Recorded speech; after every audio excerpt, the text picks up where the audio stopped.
মুসলমান ইমানদার আল্লাহর গোলাম, আল্লাহ রব্বুল আলামিন জানেন আমার বান্দা বান্দির রোজা রাখতে কষ্ট হবে, সারাদিন না খেয়ে থাকবে, এতে আমার বান্দার কষ্ট হবে। আল্লাহ জানেন কি জানেন না? কথা বলেন। আল্লাহ জানেন, এই কারণে আল্লাহ শক্তভাবে বলেন নাই, আল্লাহ খুব নম্রভাবে ভালোবাসা দিয়া, ভালোবাসা প্রকাশ কইরা কইরা বলেন, ইয়া আইয়ুহাল্লাযীনা আমানু কুতিবা আলাইকুমুস সিয়াম।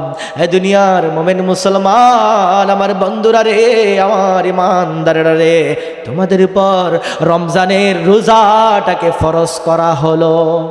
আর এই রমজানের রোজা যদি শুধু দুর্মাত্র তোমাদের উপরেই ফরজ করা হয় নাই, তোমাদের পূর্ববর্তী যারা ছিল তাদের উপর রমজানের রোজাটাকে ফরজ করা হয়েছে, যাতে করে তোমরা তাকওয়া অর্জন করতে পারো। ও দুনিয়ার মুমিন মুসলমান ইমানদার আল্লাহর গোলাম, আমাকে বুঝে থাকলে বলুন, বাংলাদেশের জাতীয় নির্বাচন কবে? আগামী মাসের 12 তারিখে। বলেন তো, এই নির্বাচন বাংলাদেশের জন্য কি গুরুত্বপূর্ণ কিনা? অনেক বেশি গুরুত্বপূর্ণ।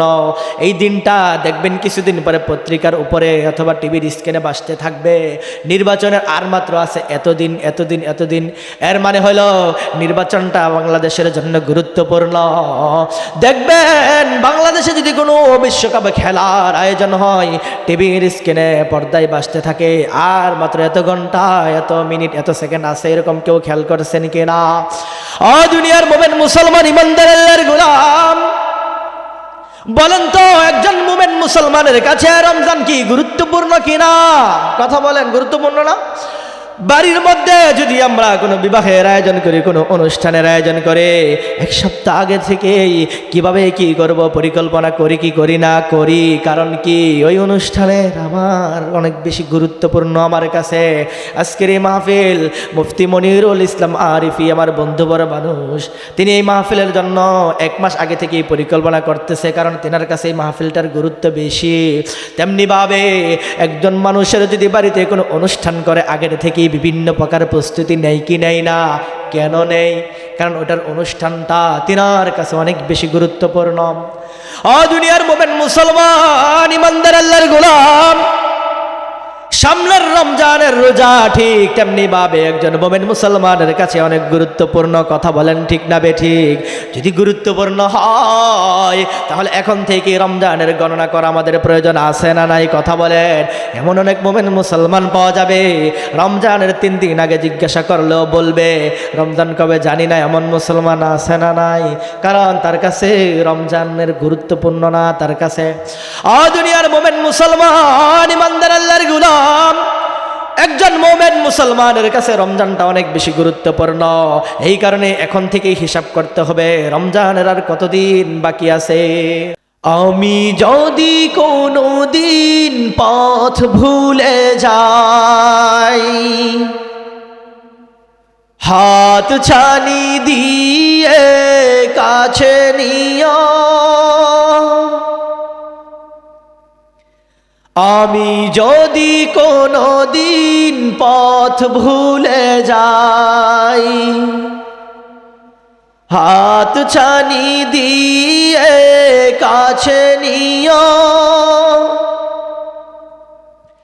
মমতার বন্ধনে আমায় বেঁধে সব ভুল ক্ষমা করে দিও। আমি যদি কোনো দিন পথ ভুলে যাই, হাত ছানি দিয়ে কাছে নিও,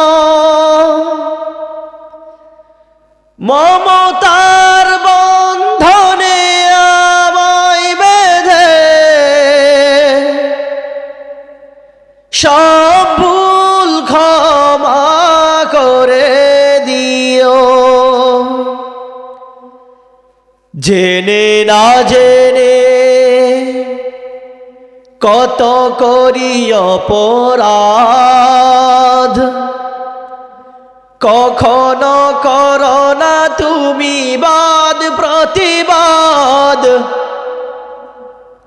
জেনে না জেনে কত করি অপরাধ, কখনো করো না তুমি বাদ প্রতিবাদ। তোমার দয়ার সীমা নাই নাই নাই, সেই দয়া পেতে আজ কাঁদি আমি যদি কোনো দিন পথ ভুলে যাই, হাত ছানি দিয়ে কাছে নিও, মমতার বন্ধনে আমায় বেঁধে সব ভুল ক্ষমা করে দিও। উম্মতি মুহাম্মদীকে আল্লাহ রাব্বুল আলামিন অনেক বেশি অফার দিয়েছেন, এমন এমন নিয়ামত দিয়েছেন উম্মতি মুহাম্মদীকে, যেগুলোর হাদিসগুলো পড়লে আশ্চর্য হতে হয়। অন্য নবীর উম্মতেরা হায়াত পেয়েছে অনেক বেশি, সেই তুলনায় আমাদের হায়াত কম না বেশি? কম না অনেক? ঘরে আমরা ধরতে পারি যে 60 বছর হায়াত, এই পর্যন্ত সারাদিনের মধ্যে 24 ঘন্টা, এই 24 ঘন্টার মধ্যে কমপক্ষে আমরা 8 ঘন্টা ঘুমাই, তাই না? তাহলে হিসাব করে দেখেন, যদি আমরা সারা জীবনের 60 বছর জীবনটাকে 3টা ভাগ করি, তাহলে আমাদের ঘুমই হইতেছে 20 বছর। কয় বছর? তাহলে আর হায়াতে জিন্দিগির রইল কয় বছর? 40 বছর, তাই না?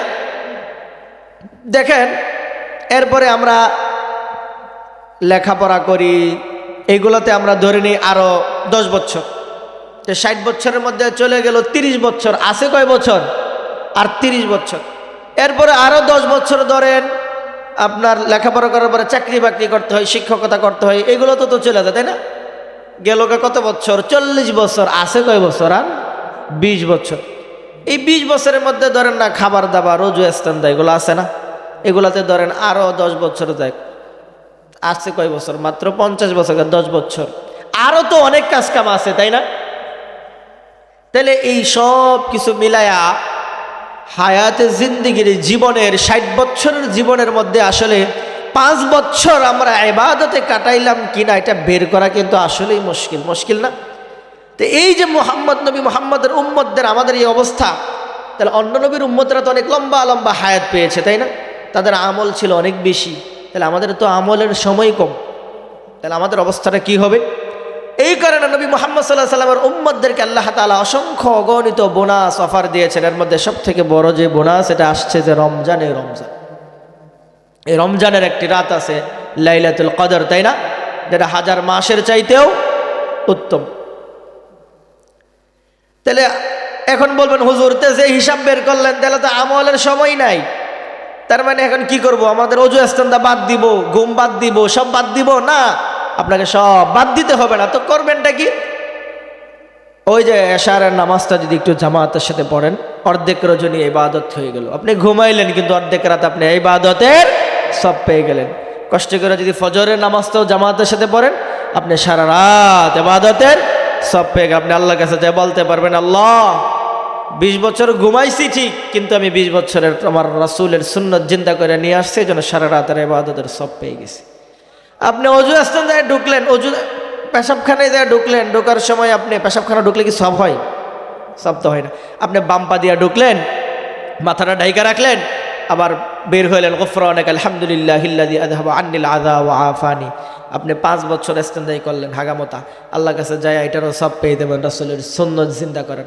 এজন্য রাসূলের উম্মতের পদে পদে সব আমল কম, কিন্তু নেকি অনেক বেশি। তে যেই নবীর উম্মতের এত মর্যাদা, যেই নবীর উম্মত হওয়ার জন্য অন্যান্য নবীরা পর্যন্ত দোয়া করেছে, নবীর মর্যাদা না জানি কত বেশি। দুনিয়ার মোমেন মুসলমান ইমানদার আল্লাহর গোলাম, যেই নবীর উম্মতের এত মর্যাদা এত সম্মান, ওই নবীর মান মর্যাদা না জানি কত বেশি জানতে মন চাই কি চাই না, আওয়াজ দিয়ে বলুন। মেরাজের রজনীতে নবী মুহাম্মদ সাল্লাল্লাহু আলাইহি ওয়াসাল্লাম আল্লাহর কাছে বলেন, আল্লাহ আপনি মূসার নাম দিয়েছেন মূসা কালিমুল্লাহ, রব্বে কারীম আপনি আদম আলাইহিস সালামের নাম দিয়েছেন আদম সফিউল্লাহ, আল্লাহ আপনি ঈসার নাম দিয়েছেন ঈসা রূহুল্লাহ, আল্লাহ আপনি ইব্রাহিমের নাম দিয়েছেন ইব্রাহিম খলিলুল্লাহ, আল্লাহ আপনি বলেন না আমার নাম আপনি কি রেখেছেন? দুনিয়ার মোমেন মুসলমান ইমানদার আল্লাহর গোলাম, বলেন তো আমাদের নবী তিনার নাম জানতেন কি জানতেন না?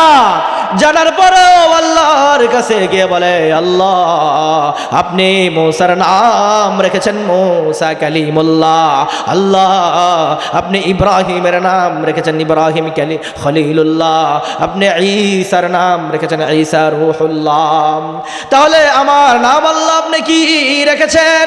নবী জানতেন নবীর নাম কি, তারপরেও কেন জিজ্ঞাসা করে?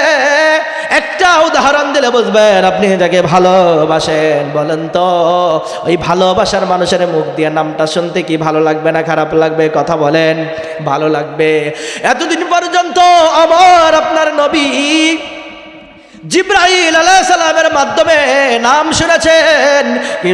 মেরাজের রজনীতে আল্লাহকে বলেন, আল্লাহ এতদিন পর্যন্ত জিবরাইল আলাইহিস সালামের মাধ্যমে আমার নাম শুনেছি, আমি আজকে জানতে চাই আপনি আমার নামটা কি রেখেছেন?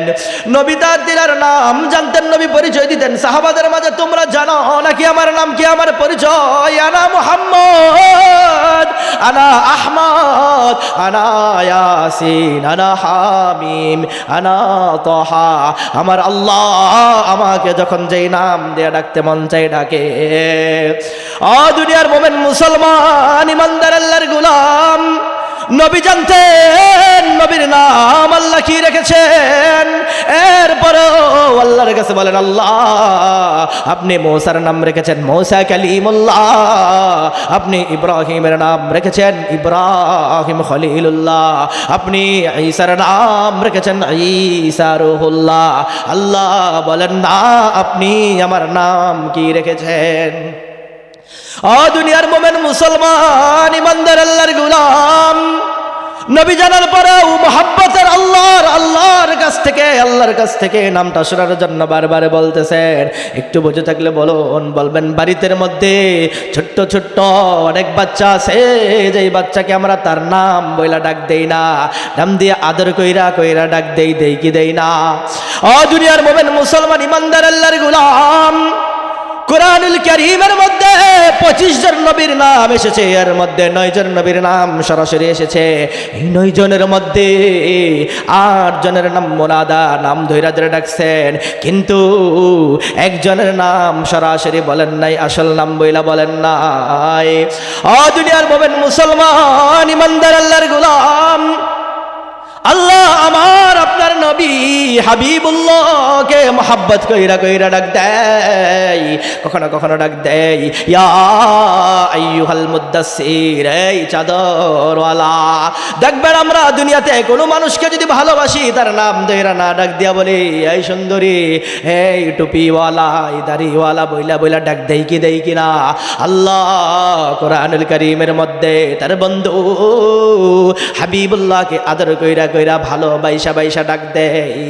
কখনো দেখেন বন্ধু চাদর মুড়ি দিয়া শুয়ে আছে, ডাক দিয়া বলে ইয়া আইয়ুহাল মুদ্দাসসির, এই চাদরওয়ালা নবী। আল্লাহ তার বন্ধুকে এখন সময় কম্বল গাই দিয়া শুয়ে রইছে, আল্লাহ ডাক দিয়া বলে ইয়া আইয়ুহাল মুজাম্মিল, এই কম্বলওয়ালা। আল্লাহ তার বন্ধু হাবিবুল্লাহকে ডাক দিয়া বলে ইয়াসিন, তহা, হামিম। এইগুলার অর্থ কিন্তু কোনো মুফাসসির জানে না। বলতে পারেন হুজুর আপনারাই তো বলেন যেই নামের অর্থ নাই ওই নাম না রাখা।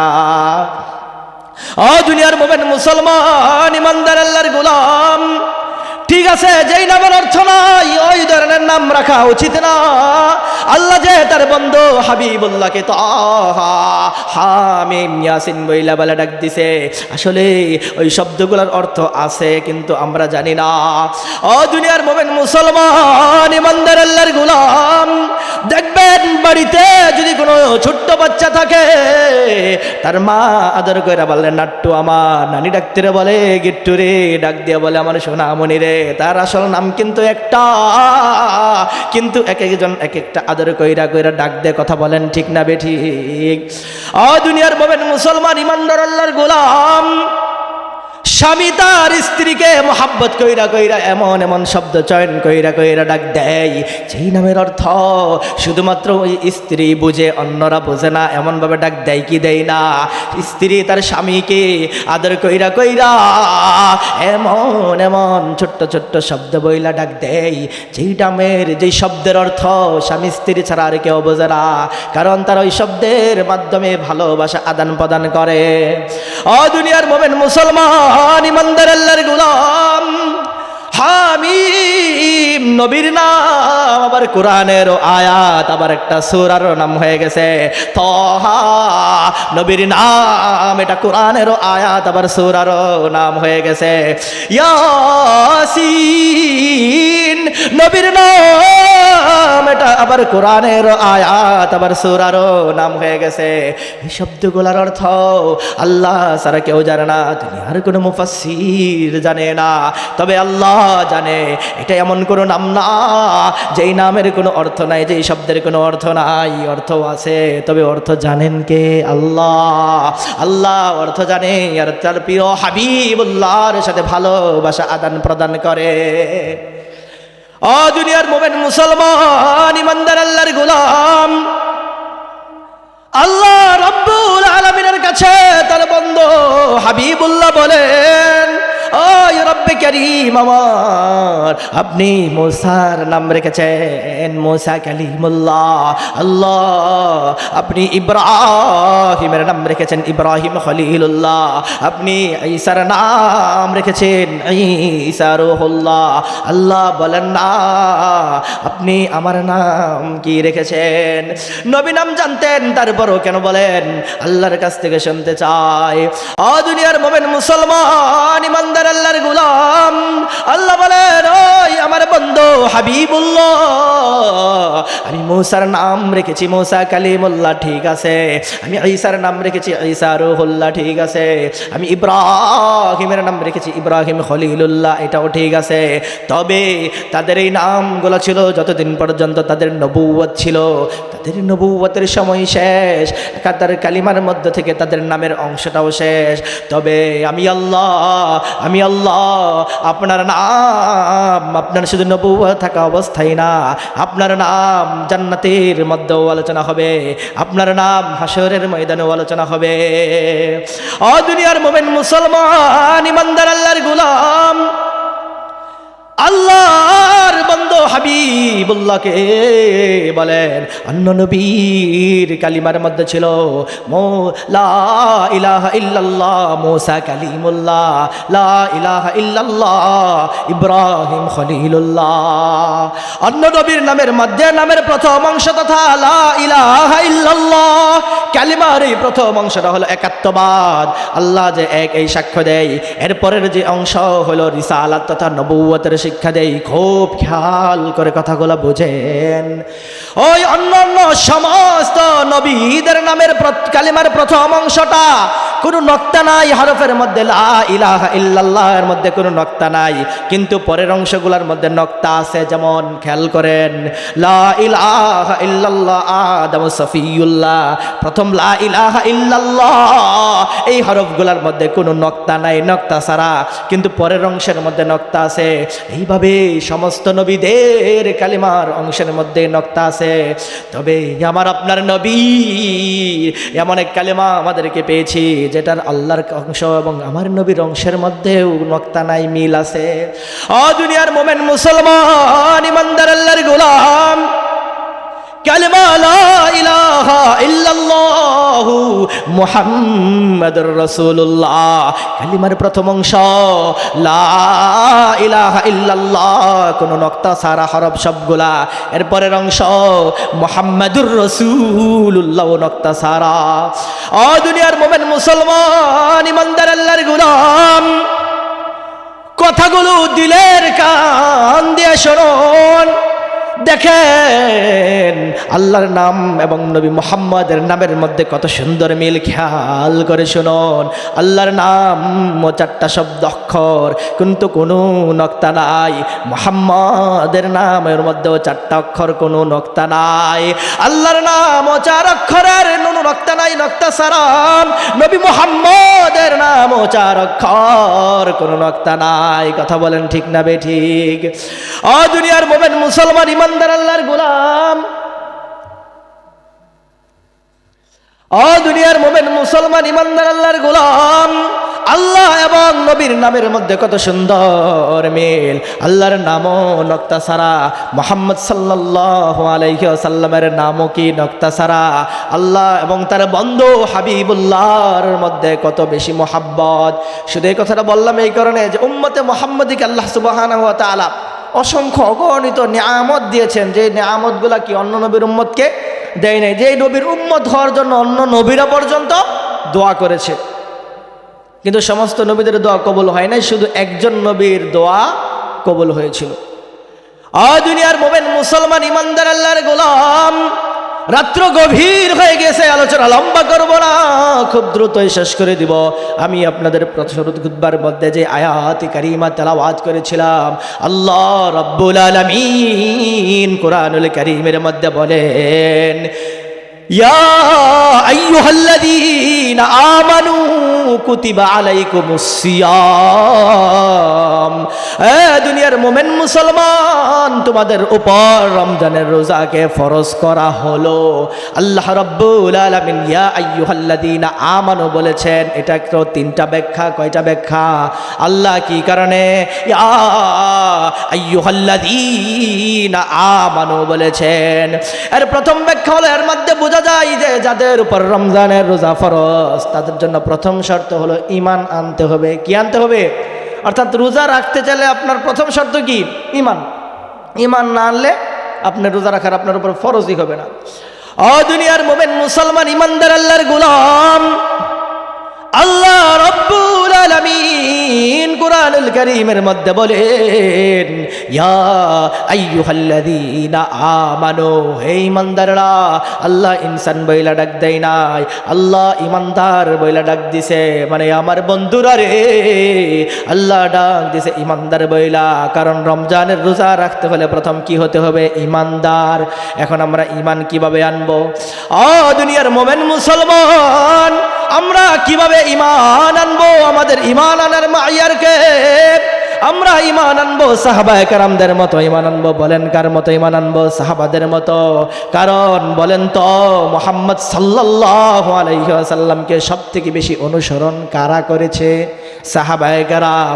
এই কারণে আমি আপনি আমরা ঈমান আনবো কাদের মতো? সাহাবাদের মতো।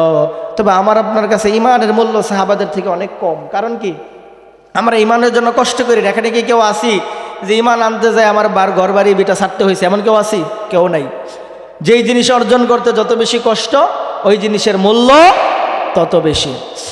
দুনিয়ার মুমিন মুসলমান ইমানদার আল্লাহর গোলাম, আমিরুল মুমিনিনের মজমার মধ্যে একবার বলতেছেন, আমার কাছে মনে হয় ইসলামের জন্য বেলাল হাবশির চাইতে বেশি কষ্ট মনে হয় আর কেউ করে নাই।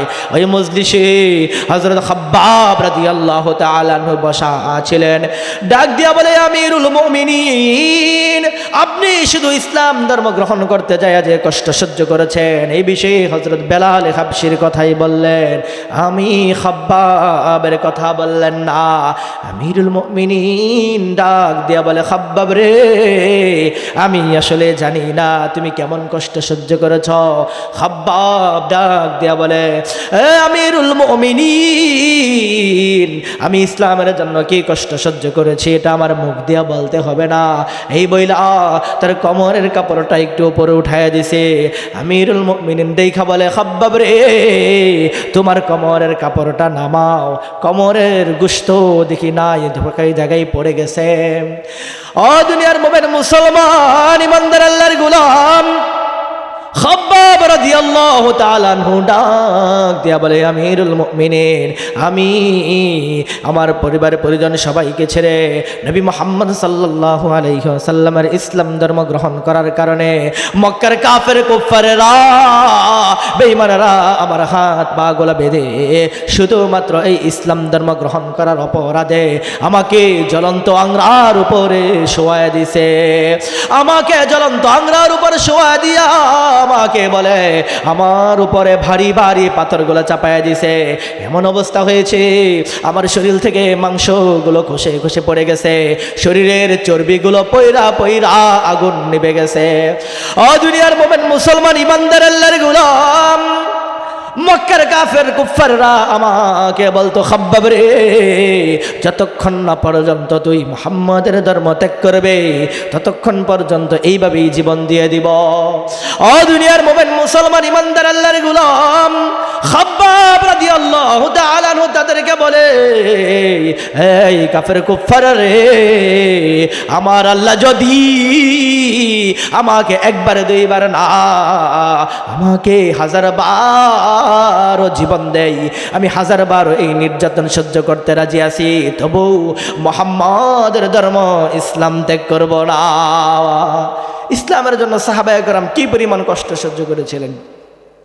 ও দুনিয়ার মুমিন মুসলমান ইমানদার আল্লাহর গোলাম, আল্লাহ রাব্বুল আলামিন কুরআনুল কারীমের মধ্যে বলেন, ইয়া আইয়ুহাল্লাযীনা আমানু কুতিবা আলাইকুমুস সিয়াম, তোমাদের উপর রমজানের রোজাকে ফরজ করা হলো। ওই যে বলছিলাম আল্লাহ কেন ইয়া আইয়ুহাল্লাযীনা আমানু বলেছেন, এর প্রথম ব্যাখ্যা হলো রোজা রাখতে হলে প্রথমে কি হতে হবে, ঈমানদার কি হতে হবে, ঈমানদার। দ্বিতীয় ব্যাখ্যা হলো আল্লাহ ওই রোজাদারদেরকে মান মর্যাদা সম্মান বৃদ্ধি করার জন্য আমানু বলেছেন। ও দুনিয়ার মুমিন মুসলমান ইমানদার আল্লাহর গোলাম, আল্লাহ রাব্বুল আলামিন বলেন, ইয়া আইয়ুহাল্লাযীনা আমানু। এর দ্বিতীয় ব্যাখ্যা হলো আল্লাহ যারা রোজা রাখে তাদেরকে অনেক বেশি ভালোবাসবেন, মহাব্বত করবেন। এই মহাব্বত ভালোবাসা থেকে আল্লাহ ডাক দিয়া বলেছেন, ইয়া আইয়ুহাল্লাযীনা আমানু। এরপরে বলেন কুতিবা আলাইকুমুস সিয়াম। এখানে মাজহুলের সিগা ব্যবহার করা হয়েছে, বলা হয়েছে তোমাদের উপর রমজানের রোজাটাকে ফরজ করা হলো। আল্লাহ ডাইরেক্ট বলে নাই তোমাদের উপর রোজা ফরজ, তোমরা রাখতেই হবে, রোজা রাখো। এইভাবে না বইলা আমার আল্লাহ বান্দার প্রতি ভালোবাসা প্রকাশ কইরা নম্রভাবে বলেছেন তোমাদের উপর রমজানের রোজাকে ফরজ করা হলো। ও দুনিয়ার মুমিন মুসলমান ইমানদার আল্লাহর গোলাম, দেখবেন আপনি আপনার কলিজার টুকরা সন্তানটাকে যদি বাজারের মধ্যে পাঠান কোনো জিনিস আনার জন্য, প্রথমে একটু শক্তভাবে বলবেন, নিরে আসো আসো। একটা কাজের জন্য যদি আপনার সন্তানকে আপনি বারংবার পাঠান, আবার লাস্টের বারে যায় বলবেন আমার জন্য এই জিনিসটা যদি আনতা ভালো হইতো, কারণ বাবা জানে আমার সন্তানের এই কাজটা করতে কষ্ট হইতাছে, এই কারণে কঠোরভাবে না বইলা বাবা একটু নরম কইরা বলে। ও দুনিয়ার মুমিন মুসলমান ইমানদার আল্লাহর গোলাম, আল্লাহ রাব্বুল আলামিন জানেন আমার বান্দা বান্দির রোজা রাখতে কষ্ট হবে, সারাদিন না খেয়ে থাকবে, এতে আমার বান্দার কষ্ট হবে। আল্লাহ জানেন কি জানেন না? কথা বলেন। আল্লাহ জানেন, এই কারণে আল্লাহ শক্তভাবে বলেন নাই, আল্লাহ খুব নম্রভাবে ভালোবাসা দিয়া ভালোবাসা প্রকাশ কইরা কইরা বলেন, ইয়া আইয়ুহাল্লাযীনা আমানু কুতিবা আলাইকুমুস সিয়াম। এ দুনিয়ার মোমেন মুসলমান আমার বন্ধুরা রে, আমার ইমানদারেরা রে, তোমাদের উপর রমজানের রোজাটাকে ফরজ করা হলো। আর এই রমজানের রোজা যদি শুধু শুধুমাত্র তোমাদের উপরেই ফরজ করা হয় নাই, তোমাদের পূর্ববর্তী যারা ছিল তাদের উপর রমজানের রোজাটাকে ফরজ করা হয়েছে, যাতে করে তোমরা তাকওয়া অর্জন করতে পারো। ও দুনিয়ার মোমেন মুসলমান, ইমানদার আল্লাহর গোলাম, আমাকে বুঝে থাকলে বলুন, বাংলাদেশের জাতীয় নির্বাচন কবে? আগামী মাসের 12 তারিখে। বলেন তো এই নির্বাচন বাংলাদেশের জন্য কি গুরুত্বপূর্ণ কিনা? অনেক বেশি গুরুত্বপূর্ণ। এই দিনটা দেখবেন কিছুদিন পরে পত্রিকার উপরে অথবা টিভির স্ক্রিনে বাজতে থাকবে, নির্বাচনের আর মাত্র আছে এতদিন এতদিন এতদিন। এর মানে হলো নির্বাচনটা বাংলাদেশের জন্য গুরুত্বপূর্ণ। দেখবেন বাংলাদেশে যদি কোনো বিশ্বকাপ খেলার আয়োজন হয়, টিভির স্ক্রিনে পর্দায় বাজতে থাকে, আর মাত্র এত ঘন্টা এত মিনিট এত সেকেন্ড আছে, এরকম কেউ খেয়াল করছেন কিনা?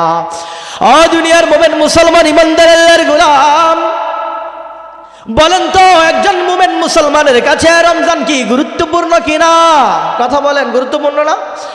বাড়ির মধ্যে যদি আমরা কোনো বিবাহের আয়োজন করি, কোনো অনুষ্ঠানের আয়োজন করে, এক সপ্তাহ আগে থেকেই কিভাবে কি করব পরিকল্পনা করি কি করি না করি। কারণ কি, ওই অনুষ্ঠানের আমার অনেক বেশি গুরুত্বপূর্ণ আমার কাছে। আজকের এই মাহফিল মুফতি মনিরুল ইসলাম আরিফি আমার বন্ধু বড় মানুষ, তিনি এই মাহফিলের জন্য 1 মাস আগে থেকেই পরিকল্পনা করতেছে, কারণ তেনার কাছে এই মাহফিলটার গুরুত্ব বেশি। তেমনিভাবে একজন মানুষের যদি বাড়িতে কোনো অনুষ্ঠান করে, আগের থেকে বিভিন্ন প্রকার প্রস্তুতি নেই কি নেই না? কেন নেই? কারণ ওটার অনুষ্ঠানটা তিনার কাছে অনেক বেশি গুরুত্বপূর্ণ। ও দুনিয়ার মোমেন মুসলমান, ইমানদার আল্লাহর গোলাম, সামনের রমজানের রোজা ঠিক তেমনি ভাবে একজন মোমেন মুসলমানের কাছে অনেক গুরুত্বপূর্ণ। কথা বলেন ঠিক না বেঠিক? যদি গুরুত্বপূর্ণ হয় তাহলে এখন থেকে রমজানের গণনা করা আমাদের প্রয়োজন আছে না নাই? কথা বলেন। এমন অনেক মোমেন মুসলমান পাওয়া যাবে, রমজানের 3 দিন আগে জিজ্ঞাসা করলেও বলবে রমজান কবে জানি না। এমন মুসলমান আছে না নাই? কারণ তার কাছে রমজানের গুরুত্বপূর্ণ না তার কাছে। দুনিয়ার মোমেন মুসলমান, ইমানদার আল্লাহর গোলাম, একজন মোমেন মুসলমানের কাছে রমজানটা অনেক বেশি গুরুত্বপূর্ণ। এই কারণে এখন থেকেই হিসাব করতে হবে রমজানের আর কতদিন বাকি আছে। ও মোমেন মুসলমান, কথাগুলো খেয়াল করে শুনুন। আল্লাহ রাব্বুল আলামিন কুরআনুল কারীমের মধ্যে বলেন, ইয়া আইয়ুহাল্লাযীনা আমানু কু আনফুসাকুম ওয়া আহলিকুম নারা। হে মুমিন মুসলমান, তুমি নিজে জাহান্নামের আগুন থেকে বাঁচো এবং তোমার পরিবারদেরকে জাহান্নামের আগুন থেকে বাঁচাও। এখন বলেন, সামনে যে রমজান আসতেছে, এই রোজা কি আমি একাই রাখবো না পরিবারের সবাইকে রাখতে বলবো? কেন রাখতে বলবো? আমার আল্লাহ বলেন, ইয়া আইয়ুহাল্লাযীনা আমানু কু আনফুসাকুম ওয়া আহলিকুম নারা। তুমি নিজে জাহান্নামের আগুন থেকে বাঁচো এবং তোমার পরিবারদেরকে বাঁচাও। অনেক এমন পিতা আছে যারা তাদের সন্তানকে আদর কইরা কইরা বলে তোমার রোজা রাখতে হবে না, রাখলে শরীর শুকায় যাইব। বলে কি বলে না? আমি বলবো আপনি ব্যর্থ পিতা। আপনি বলেন কি হুজুর, এটা আবার কি বলেন? আমার সন্তান যদি আমার কাছে কোনো কিছু চায়, চাওয়ার সাথে সাথে আমি কান্দিপাড়া বাজারে যাইয়া সুন্দর জামা আইনা দেই, আমি আমার সন্তানের ভালো চাই। আমি বলবো না না, আপনি যদি আপনার সন্তানের ভালো চাইতেন, রমজানের ফরজ রোজা তাকে রাখতে আদেশ করতেন, বিরত রাখতেন না।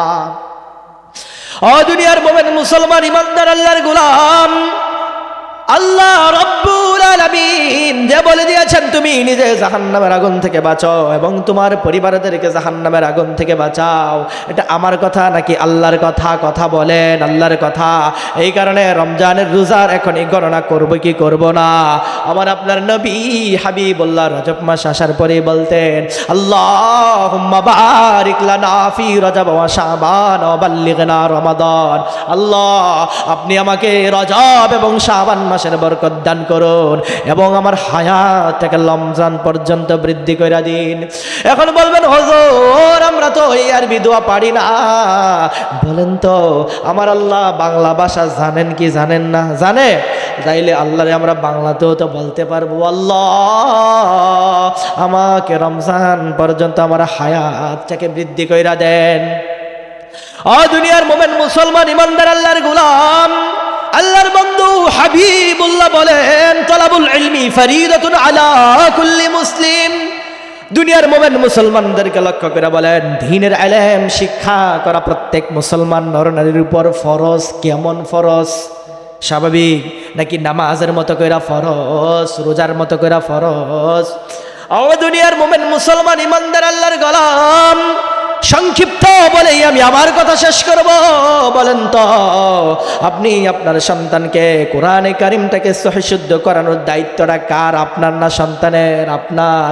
আপনি অভিভাবক, আপনি যদি আপনার সন্তানটাকে কোরআনটাকে সহিশুদ্ধ না করান, শহরের ময়দানে ওই সন্তান আল্লাহর কাছে নালিশ করবে, বিচার দায়ের করবে, বলবে আল্লাহ আমার পিতা আমাকে কোরআন শিক্ষার সুযোগ করে দেয় নাই।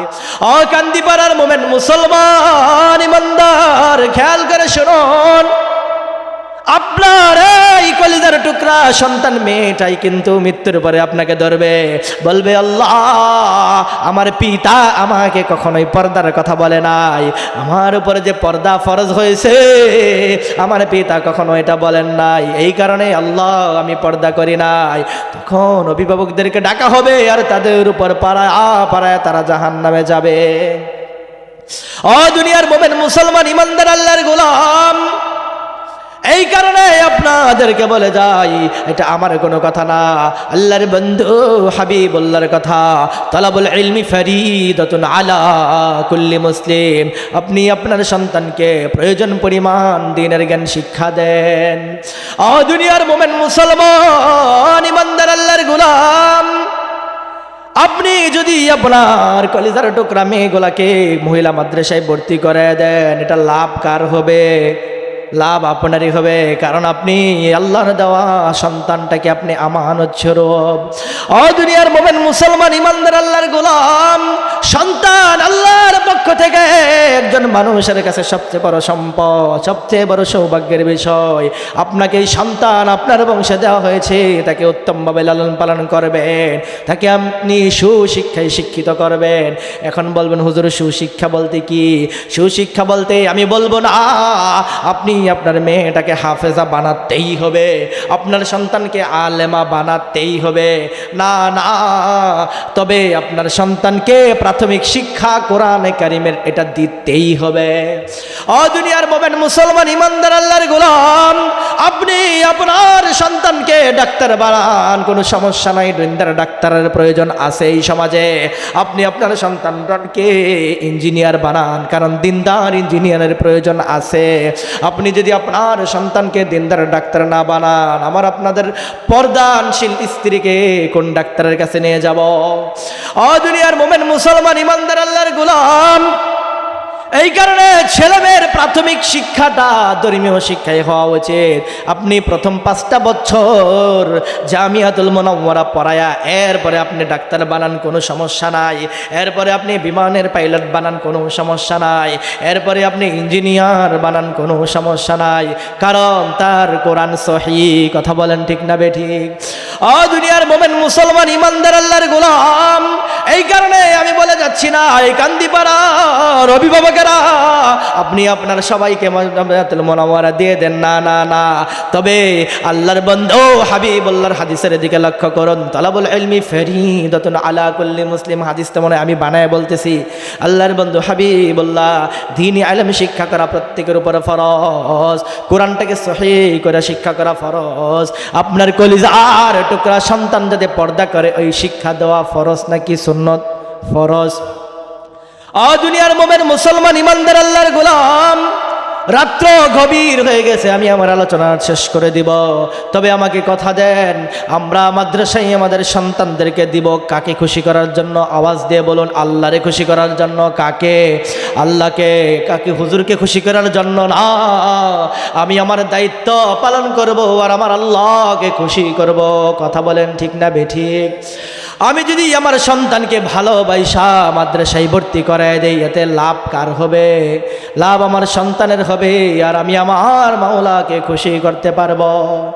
ও দুনিয়ার মোমেন মুসলমান ইমানদার আল্লাহর গোলাম, বলতেছিলাম ওই যে আল্লাহ বলেছেন, ইয়া আইয়ুহাল্লাযীনা আমানু কুতিবা আলাইকুমুস সিয়াম কামা কুতিবা আলাল্লাযীনা মিন ক্বাবলিকুম লাআল্লাকুম তাত্তাকুন। এই দুনিয়ার মুমিন মুসলমানরা রে, আমি তোমাদের উপর রমজানের রোজাটাকে ফরজ করা হলো। আল্লাহ খুব নম্র ভাষায় বলেছেন, কারণ আল্লাহ জানেন রমজানের রোজা রাখতে কষ্ট হবে। আমরা ইনশাআল্লাহ আগামী সপ্তাহে যে রমজান আসতেছে রোজা রাখবো তো ইনশাআল্লাহ। এবং আমার বন্ধুবর জামিয়াতুল মুনাওয়ারা কওমি মহিলা মাদ্রাসাতে করেছে, এর দিকে আমরা নজর রাখবো। আমরা বিভিন্নভাবে সহযোগিতা, শুধু আর্থিক সহযোগিতা আসলে বড় বিষয় না, আমরা মানসিক সহযোগিতা দেব, কথার মাধ্যমে সহযোগিতা দেব এবং ছাত্রী দিয়ে ইনশাল্লাহ সহযোগিতা করব। এটা হুজুরকে খুশি করার জন্য না, খুশি করব কাকে? আল্লাহ তাআলাকে খুশি করব। আল্লাহকে খুশি করলে আল্লাহ যেমন খুশি হবে, লাভটা কি শুধু আল্লাহর হবে? আমরা ইবাদত বন্দেগী করি, নামাজ পড়ি আল্লাহকে খুশি করার জন্য। একটা কথা বলি, আমি শেষ করে দিব। ও দুনিয়ার মুমিন মুসলমান ইমানদার আল্লাহর গোলাম, অনেক মানুষের আছে যাদেরকে নামাজের কথা বললে বলে, হুজুর আমার নামাজের সময় নাই। হুঁশিয়ার, বলেন তো, আপনি যদি কোনো অফিসের মধ্যে কাজ করতে যান, অফিসার আপনাকে বেতন দেয় মাস শেষ হইলে, সকাল 8টায় অফিসে চইলা গেলেন বিকাল 5টা পর্যন্ত। অফিসে যায় যদি বলেন, বস আপনার অফিসের কাজ করার সময় আমার নাই, বলেন এই কথা বলার সুযোগ আছে নাকি? অফিসার বলবে, আমি তোমাকে সকাল 8টা থেকে 5টা পর্যন্ত টাকার বিনিময়ে কিনে নিছি, তুমি আমার কাজ করো। তুমি বলো আমার সময় নেই, এটা কেমন কথা? ও দুনিয়ার মুমিন মুসলমান ইমানদার আল্লাহর গোলাম, বুঝে থাকলে বলো, এই সময়ের আবিষ্কারক কে? আল্লাহ। আপনি কারে বলেন সময় নাই? কারণ এই সময়ই তো আবিষ্কার করছে আল্লাহ। আপনি নামাজে যাওয়ার কথা বলেন সময় নাই, অথচ সময় আবিষ্কারই করছে আল্লাহ। আপনি মৃত্যুর পরে আল্লাহর কাছে কিভাবে বলবেন যে আমার সময় নাই? আল্লাহর যখন বলবেন, আল্লাহ আমি নামাজ পড়তে পারি নাই কারণ সময় নাই, আল্লাহ যদি বলে আল্লাহ, আল্লাহ যদি বলে বান্দারে তুই কারে কস সময় নাই, কারণ এই সময়ের আবিষ্কারক তো আমি আল্লাহ। বলেন তো, অফিসের বসকে যেমন বলা যায় না, বস আপনার অফিসে আমি আসলাম ঠিক, তবে কাজ করতে পারবো না কারণ আমার সময় নাই, বললে চাকরি থাকবো কি না? থাকবে না। তাইলে বলেন আল্লাহর কাছে যায় কিভাবে বলবেন, আল্লাহ আপনার ইবাদত করতে পারি নাই, আল্লাহ সময় পাই নাই। আল্লাহ বলবে বান্দারে কেন তুমি এই কথা বলো? এই সময়ের আবিষ্কারক তো আমি আল্লাহ, তুমি আমাকে সময় দিতে পারো নাই, অর্থাৎ তুমি সময়ের আবিষ্কারকেই তুমি সময় দিতে পারো নাই। অতএব নামাজের কথা বললে এই কথা বলা যাবে কি? যাবে না। যাই হোক, রাত্র গভীর হয়ে গেছে, আসলে যদি আরো আগে আসতাম আলোচনা লম্বা। আপনাদের এলাকার মানুষের তো ঘুমের ডিস্টার্ব, তারা যদি দুনিয়ার মুমিন মুসলমান ইমানদার আল্লাহর গোলাম, অনেক মুরব্বী বাবা জানেরা দেখবেন চায়ের স্টলে বৈশা বৈশা বলতে থাকে, আমার জীবনটা অনেক সার্থক। কথা শেষ করে দেব 2-1 মিনিট। অনেক মুরব্বীরা দোকানে বৈশা বৈশা বলতে থাকে, আমার জীবনটা অনেক সার্থক হয়ে গেছে। যদি জিজ্ঞাসা করা হয়, ও মুরব্বী গো, কিভাবে আপনার জীবনটা সার্থক হয়ে গেছে? মুরব্বী বলে, আমি আমার সন্তানকে সরকারি চাকরি করাইতে পারছি, আমার মেয়েটাকে আমি বিবাহ দিয়ে দিতে পেরেছি, আমার আর কোনো চিন্তা নাই। যদি তাকে জিজ্ঞাসা করা হয়, ও আমার মুরব্বী বাবা জানেরা, বলেন তো আপনার কন্যা সন্তানটা পর্দা করে কিনা? বলবে না। যদি জিজ্ঞাসা করা হয় আপনার ছেলেটা 5 ওয়াক্ত নামাজ পড়ে কিনা? বলবে না। না, তাহলে আপনি কিভাবে বলেন নিজের জীবনটা সার্থক? ও দুনিয়ার মুমিন মুসলমান ইমানদার আল্লাহর গোলাম, এই যে জামিয়াতুল মুনাওয়ারা কওমি মহিলা মাদ্রাসা যদি না থাকে, এই সমাজ পশুর সমাজ হয়ে যাবে। বলেন হুজুর কোন কি? এই মাদ্রাসা কালকে হয়েছে আজকে কোন? এই মাদ্রাসা না থাকলে নাকি সমাজ পশুর সমাজ হয়ে যাবে? ও দুনিয়ার মুমিন মুসলমান ইমানদার আল্লাহর গোলাম, এটার উত্তর দিয়েই আমি আমার কথাটা শেষ করে দিব। কিভাবে জামিয়াতুল মুনাওয়ারার মতো এই সমস্ত মাদ্রাসা না থাকলে সমাজ মানুষের সমাজ থাকবে না, পশুর সমাজ হয়ে যাবে। বাদশাহ আলমগীরের নাম আমরা শুনছি কি শুনছি না? কথা বলেন। শুনছি। একদিন বাদশাহ আলমগীরের মা দেখেন, বাদশাহ আলমগীর তার উস্তাদের পায়ের পানি, 2 পায়ের পানি ঢাইলা ঢাইলা পা গুলা ধুয়ে দিতেছে। বাদশাহ আলমগীরের মা ডাক দিয়া বলেন, ওই বাদশাহ আলমগীর রে, তোর তো এত সম্মান মর্যাদা, তুই কিভাবে একজন হুজুরের পায়ের মধ্যে পানি ঢাইলা দেস, পা পরিষ্কার কইরা দেস? ও দুনিয়ার মুমিন মুসলমান ইমানদার আল্লাহর গোলাম, বাদশাহ আলমগীর তার মায়েকে বলে, মা, কিছু কিছু প্রশ্নের উত্তরের সাথে সাথে দিতে হয় না, একটু পরে দিতে হয়। এই বলে একটু ওই সময় তাৎক্ষণিক ওই প্রশ্নের উত্তরটা দেয় নাই। একদিন রাস্তা দিয়ে হেঁটে যাচ্ছে, আর দেখে একটা ষাঁড় গরু গাভীর উপরে উঠে যাচ্ছে।